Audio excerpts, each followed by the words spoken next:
guys all for coming to the 4 o'clock session, XR Brain Jam project pitches, and I'm going to let Dave Sola take over and tell you everything. Thank you so much.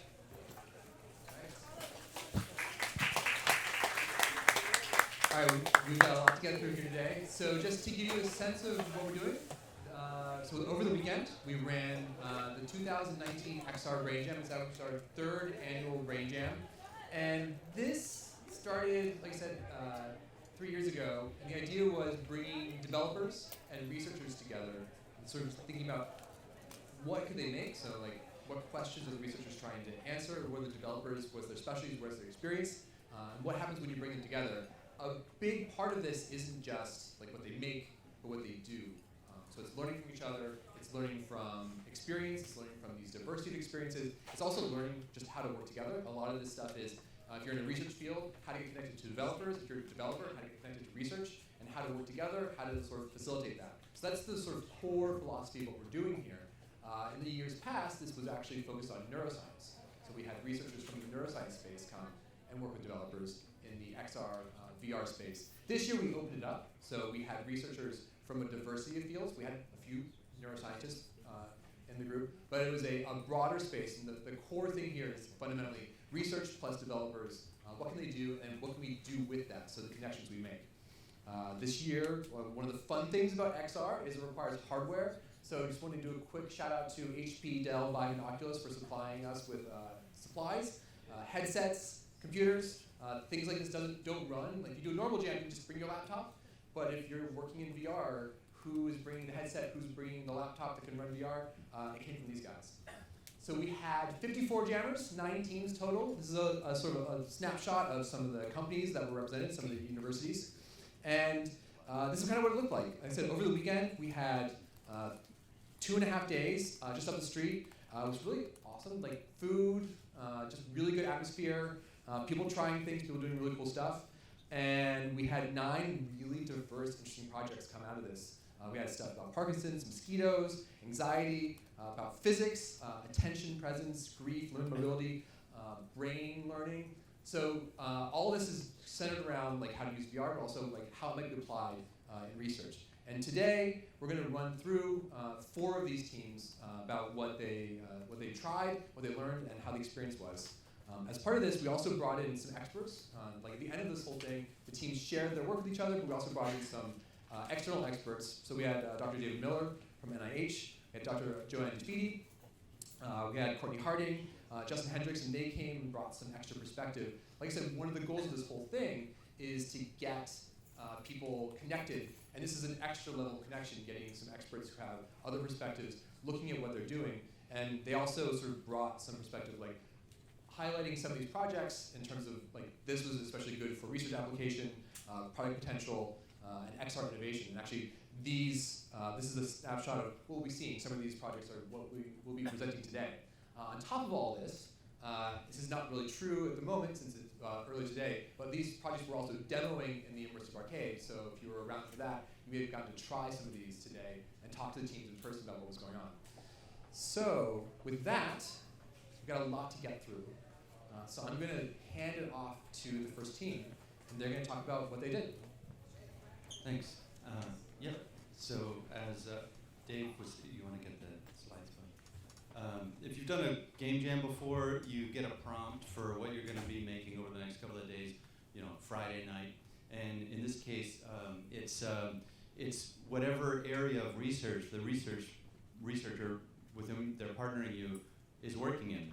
And in our case, we were lucky enough to work with Dr. Kimberly Heftia, who's going to, great name, I like it. I'm going to let you take it away.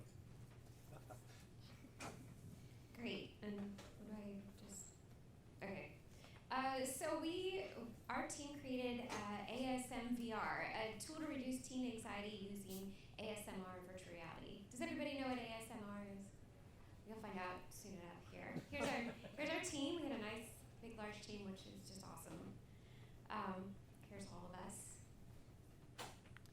So problem worth solving. There's a lack of effective in-school interventions to address teen anxiety. What people probably don't realize is that 1 in 4 teens actually have an anxiety disorder or could be classified to have an anxiety disorder. These symptoms can include anything from physical symptoms, you have stomach ache, a headache, fast heart rate, sweaty palms, to more of the internal stuff where the excessive amounts of fear, nervousness, worry, feeling of dread, unrealistic concerns about competence in school or socially, and then the worries about losing control of yourself. And anxiety can really interfere with your ability to attend school and have social relationships, and also mostly, be able to perform to your best ability. There's few, out of school there are resources, right? We have CBT, we have deep breathing, we have meditation, we have ways we learn, we can tap, there's a lot of different ways we can learn to calm ourselves down when we have anxiety. We can leave a situation, right? We can go into a nice calming room. In school, we don't have that opportunity if you're a teenager. You're in a classroom, there's 30 other kids in there with you, you're feeling overwhelmed, what do you do? So we have kids that have these heightened anxiety in these spaces. Teachers might not even recognize, they may realize they've got an anxious teen, but I don't know how to help. Counselors are usually overwhelmed. They may not be available to help kids. And there's this lack of dedicated spaces for teens where they can feel safe to go and kind of practice those coping skills or calm themselves down. And I asked my daughter, actually, she just graduated high school, but I text her, she's coped with anxiety for years, and I asked her, I said, when you had anxiety in class, what did that feel like? I was just curious. She said, I was very, very conscious of myself, like conscious of how I was sitting in a chair, or conscious of a pencil in my hand, or how I was breathing, and the sounds. And I said, well, what would cause it? Just being around people. She would text me from a bathroom sometimes, saying, Mom, having anxiety, the guidance counselor's not here, I don't know what to do. And I'd end up having to come and get her from school. And she'd miss the rest of the day of school. So there was a lot of missing school for lack of her just needing a place where she could go and calm herself down and reduce anxiety. So that's where we came up with ASM VR, a tool to reduce anxiety in adolescents. And I'm going to hand this one over. Yeah, so we just had a couple of days to put this together, all of the artwork is made from scratch by the amazing team, many of whom are here. Why VR, you may ask, unless you think it's obvious. So classically, it's the beanbag chair and a shelf of paperbacks, but that has to be curated school by school. So if you put them in the Quest or the Vive, which we have, I just exited. Thanks, Dave. Everything was working great Saturday night, and then Sunday morning it broke, and then it came back together again 20 minutes before demo time. So if you were here in the last session, Demitha has a teen anxiety intervention called Take Pause, which is something you can try here, which one of our developers, Scott Tong, worked on. And so we said, okay, well, that's been done. What else can we do? There's an opportunity in ASMR where it's different kinds of inputs, visual, auditory, and touch.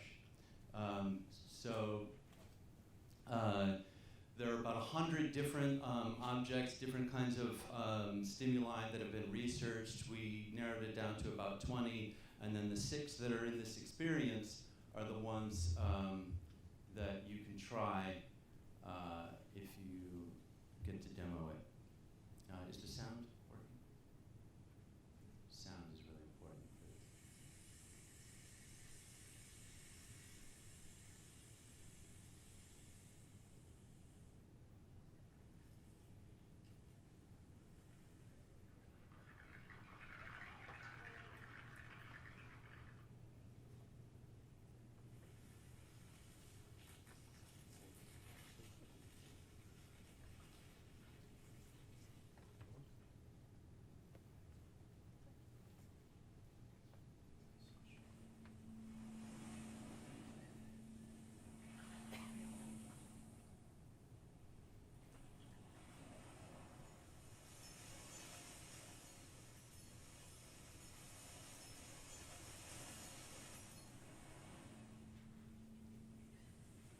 just curious, how many people felt a kind of like tingling sensation for one or more of the objects just from the screen?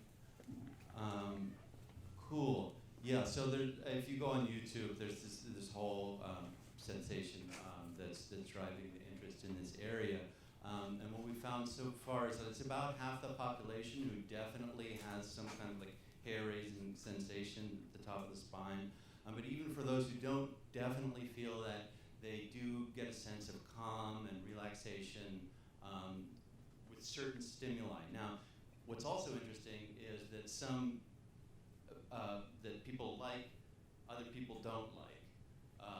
And so we not only see this as an opportunity for intervention in teen anxiety, but also for more research to capture why some people respond in one way to something and not in another. So we had a biofeedback application that turns the whole thing into a game. So like when you've successfully relaxed, then the environment changes and then your heart rate goes up again. So that's one of the next steps for this. We have different kinds of ways to grab the objects that we can add, but this is what you have currently. Thank you.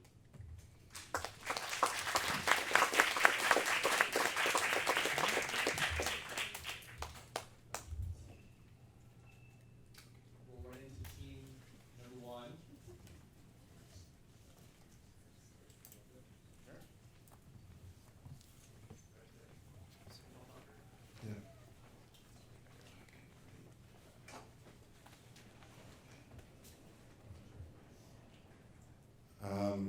Guys, thanks everyone for coming to see all the different teams here, and I want to present to you the work from Team Spinal Tap.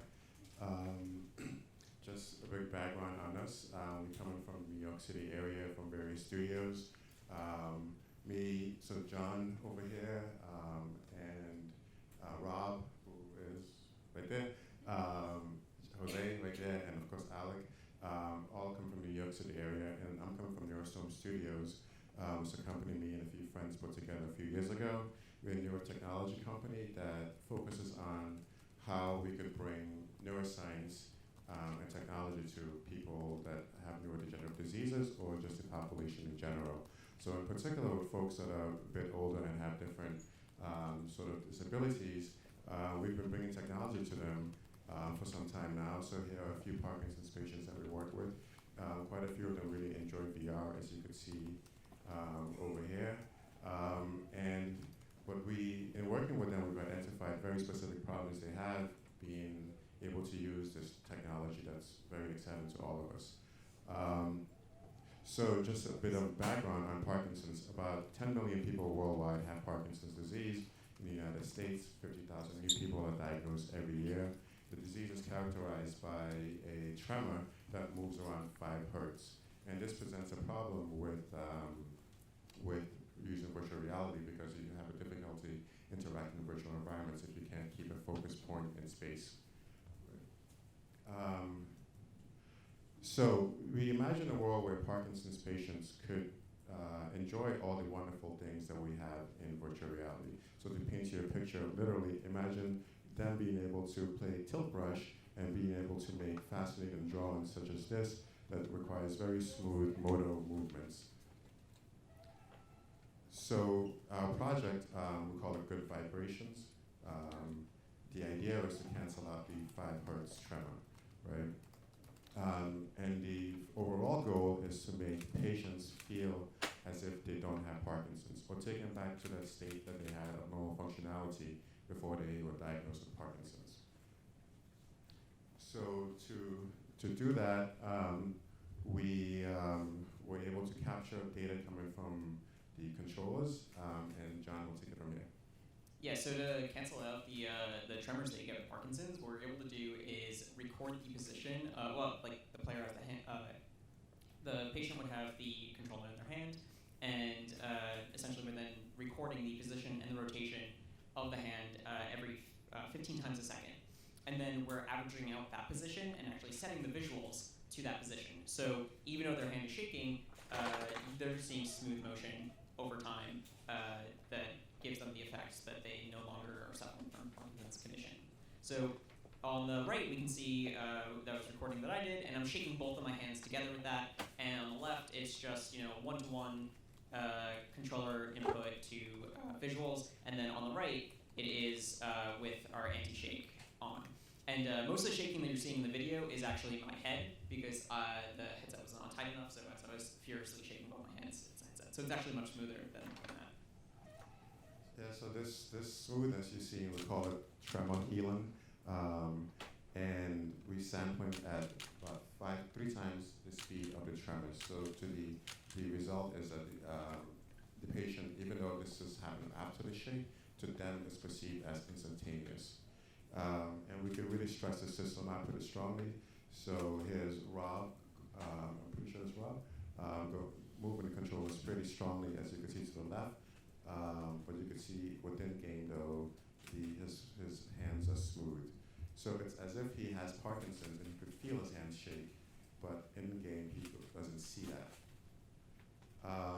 So we wanted to make a game design around what they call activities of daily living. So in the widely used tools to diagnose Parkinson's patients, there are several different points of motor and life skill disability. And amongst them, these are called activities of daily living. So cutting food, handling utensils, and so forth, Parkinson's patients have a hard time with. So doing simple activities such as breakfast become very difficult for them. So we wanted to make a game design to show that you could function in like making breakfast, for instance.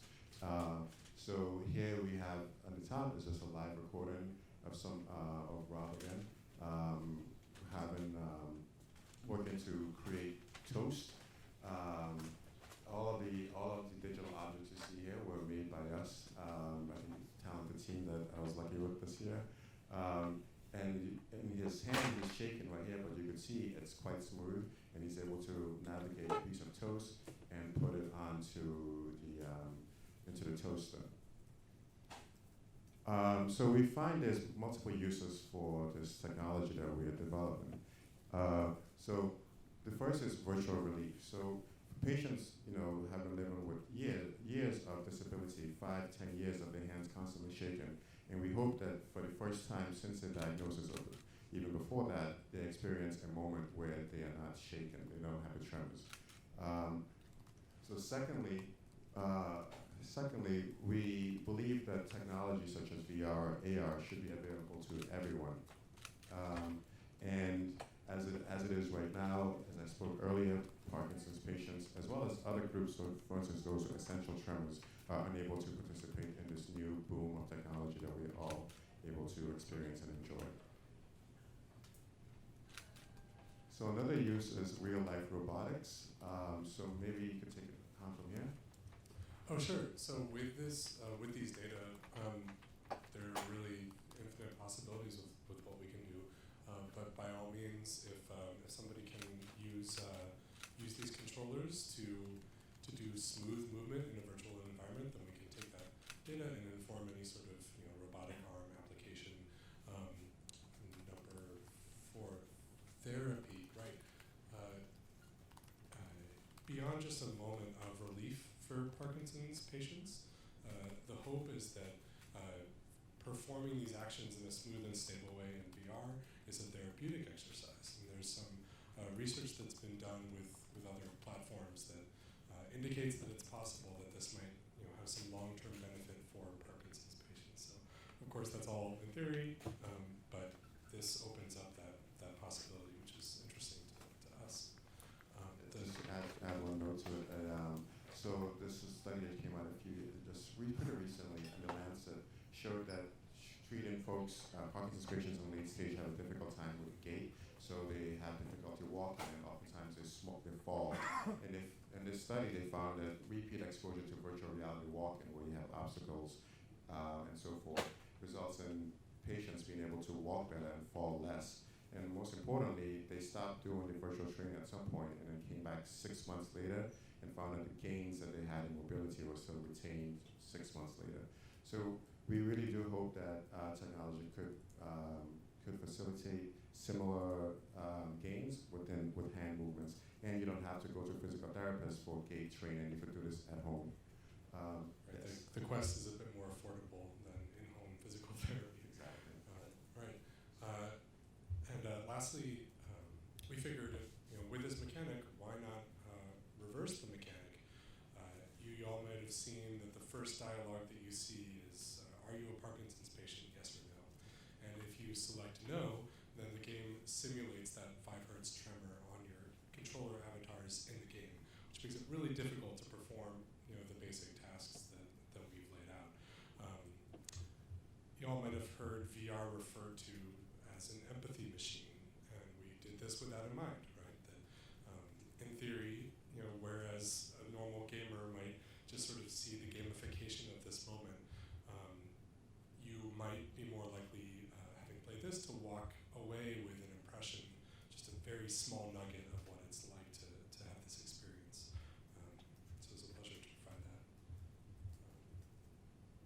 Great, and then hopefully the idea is that this platform could be used to help people with Parkinson's experience the kinds of things that we all enjoy experiencing in VR and XR a lot more smoothly and with the ease that we all have experiencing things in VR.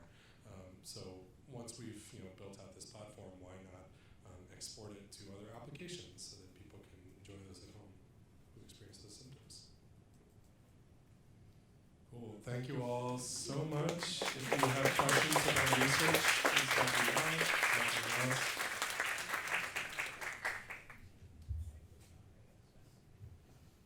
Right.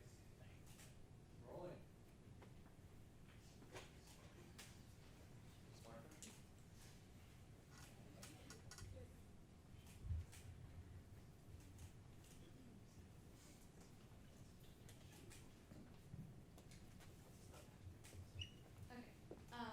So we are the SWAT team. That's what our team name was, and we created an experience called Mosquitoes versus Humans.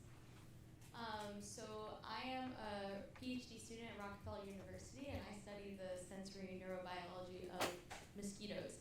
So I study what chemical cues do humans use to find a host, and then the sort of neurobiological processes they go through to suck on our blood, and then how that contributes to their life histories. So there's a lot of things most people don't know about mosquitoes, but one is that mosquitoes actually lay their eggs in stagnant bodies of water. So this can include like empty artificial containers like buckets or tires. The water that collects in tires they really love, and that they're actually specialized. This species in particular is actually specialized for feeding on humans, so they are domesticated predators in a way. So another thing a lot of people don't know about mosquitoes is that mosquitoes are the deadliest animal in the world, even more, and are responsible for more deaths per year even than humans or sharks, even though we have a Shark Week every year, but no one really talks about Mosquito Week. But so my team and I had an amazing team of developers who I'll introduce at the end, but we decided to sort of take an education approach to sort of educate people on how they can protect themselves and educate them on the sort of the importance of understanding how mosquitoes impact other people and other places that are impacted by these diseases. So we chose sort of like a two-pronged approach. One was the philosophy know thy enemy. If you know your enemy better, you can better thwart them. And this is a slogan taken from Mosquito Awareness Week, which is fight the bite, destroy mosquito breeding sites. So most prevention methods around controlling mosquito populations are focused on sort of getting rid of the sites that mosquitoes used to breed. And then if you have a smaller population of mosquitoes, you have less of a chance of spreading diseases widely. So we made a game called Mosquitoes versus Humans, and in the game, you are a junior mosquito controller from the New Jersey Mosquito Control Association, and your enemy is the mosquito. And so this is you in our game, and we also developed actually a multiplayer game, so you can also play from the standpoint of the mosquito. This is the mosquito. And this is not to scale, in case you thought this was a horror game, because it's not. And then we sort of created this like really wonderful scenery. We had some amazing artists on our team. And so the sort of context is that it's a wet and a hot summer in New Jersey, which is perfect for mosquito breeding. And you're this mosquito controller, and you're trying to control the population. So objective of the mosquito controller is to control the local mosquito population, and that's you. And then you have to get rid of bodies of standing water that mosquitoes can use to breed. You can see here are little mosquito larvae. You need to install bug screens. So mosquitoes are very clever. They'll go inside houses and they'll hide in closets or under beds. So in order to protect the people that live inside the houses, you need to install bug screens. And then you also need to protect yourself from mosquito bites that can distract you from your mission of controlling the mosquito population by using insect repellent, such as DEET. Citronella candles do not work. Don't use them. And so you can also play as the mosquito. So the mosquito has a different objective. It's just to survive and reproduce to create as many mosquitoes as possible. So for a mosquito, you're a female mosquito, because only female mosquitoes can drink blood and lay eggs. So your goal is to first find a mate. You have to find a male mosquito to mate with. Then you have to find a human to bite and collect the blood. Female mosquitoes can't lay eggs without the protein from a blood meal. And then you have to find a body of standing water to lay your eggs. Hopefully the mosquito controller hasn't gotten rid of all of them. And here's a quick video of the game from the mosquito point of view, and I'll pass it on to you guys. Okay, so we're going to talk a little bit about the technical capabilities. So we have, so this is as the mosquito. So the idea is you fly around, and what's interesting is you actually try and bite the other player. And so we actually added agency for the player. The player itself has a skeleton that matches the BRIK, and you can actually bite the limbs. And then you're supposed to fly around until you find. So here it is, biting. And you have haptics as well.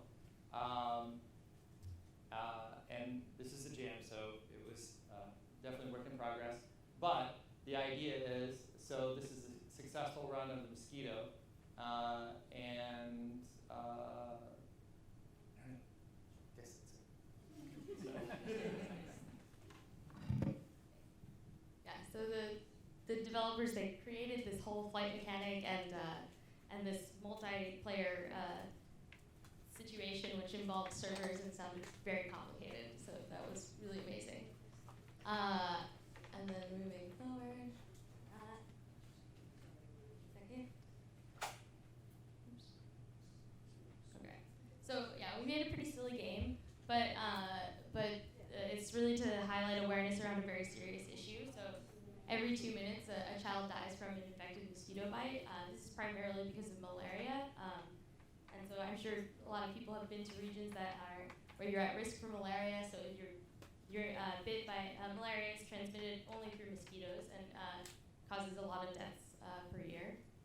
And we created this game to spread awareness of how you as an individual can protect yourself from mosquito bites and from mosquito-transmitted diseases, which also affect us here in North America, like Zika and the West Nile virus. But also for bringing attention to possible ways that we can decrease global mortality from mosquito-transmitted diseases. So more money goes into researching hair loss than malaria.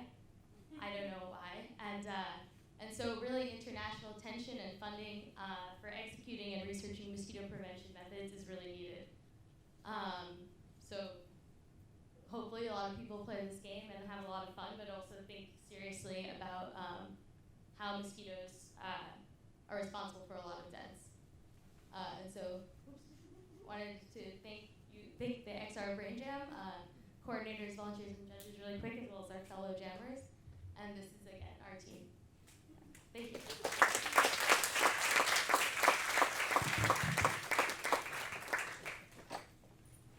All right, and we have one more team. Come on up.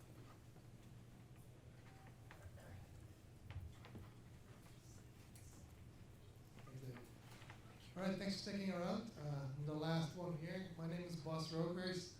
This is a project that we put together with Sam, who I think could not be here. But if you crane your neck around, you can see Pablo and Rebecca in the back.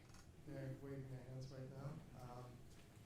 Awesome experience. I really enjoyed it. I'm a neuroscientist. I have some, but definitely not the kind of coding abilities that were required for this project.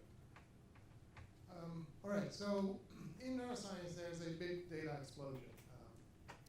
This is actually showing you how the amount of data for individual neuroimaging studies is exponentially increasing. So at this point, the typical study is 20 gigabytes of data, and that's increasing every day. And so there's a big explosion in collection of that kind of data.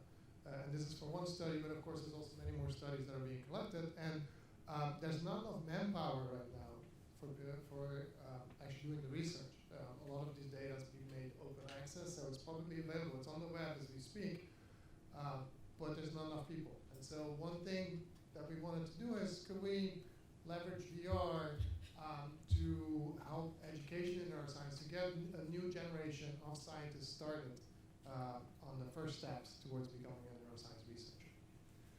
And that really is in the service of both basic research and understanding neural disorders. So what's the problem? So this is a bottleneck in neuroscience education.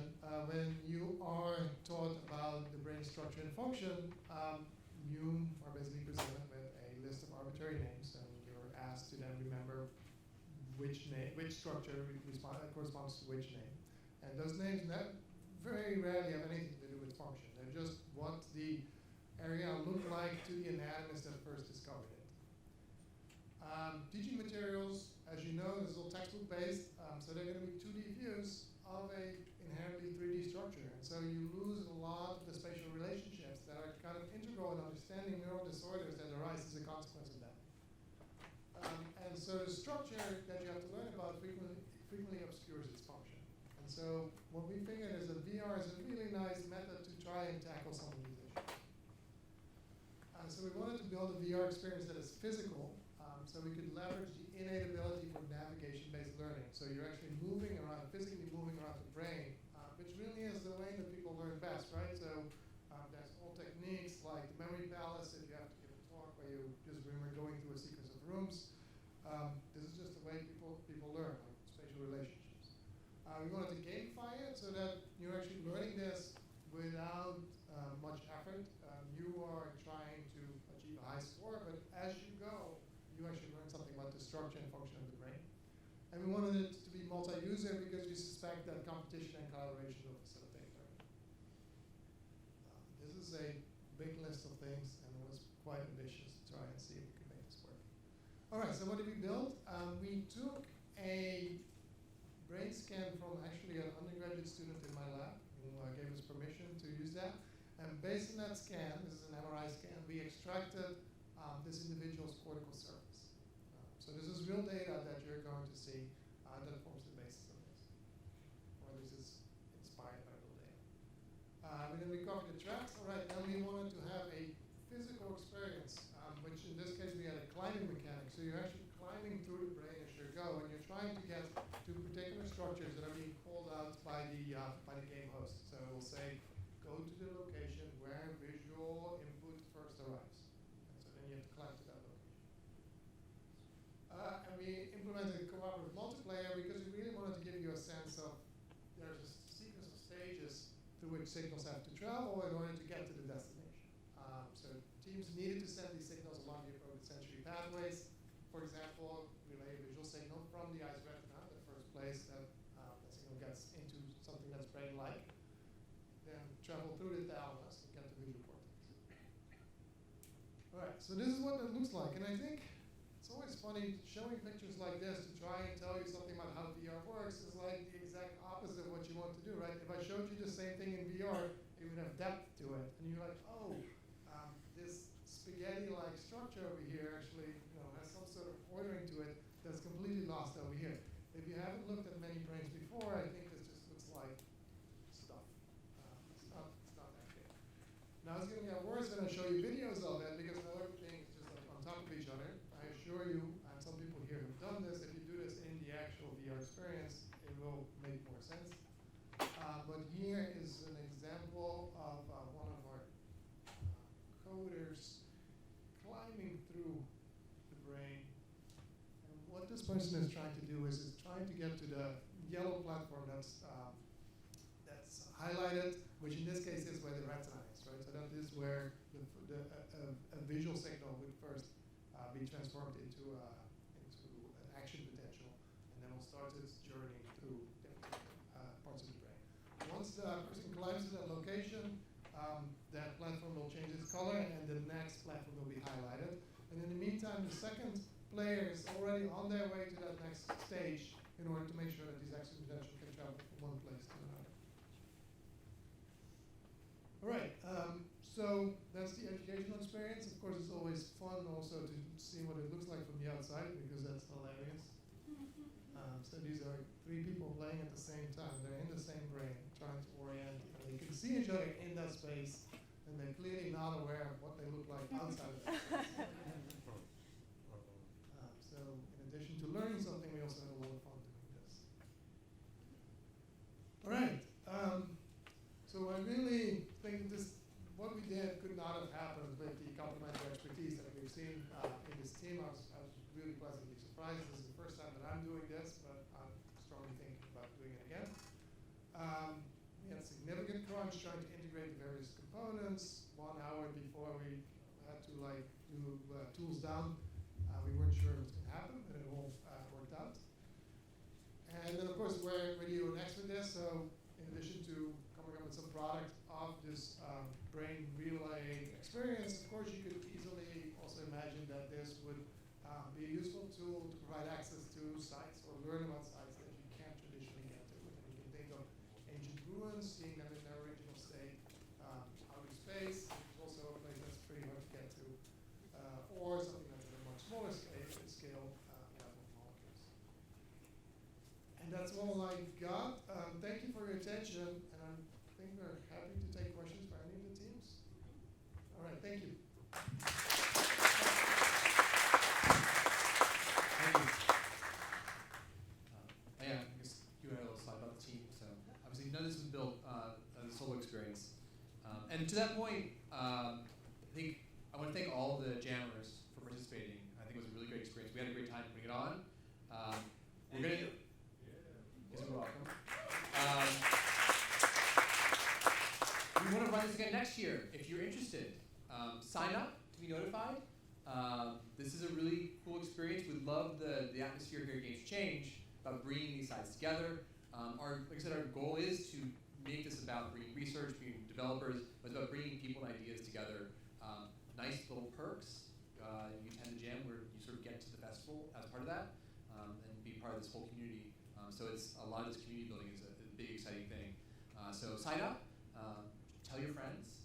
And if you do have questions, I think the teams are down here at the front. They can talk, but I think we're about out of time for the whole session. So thank you for coming and listening, and enjoy the rest of Games for Change.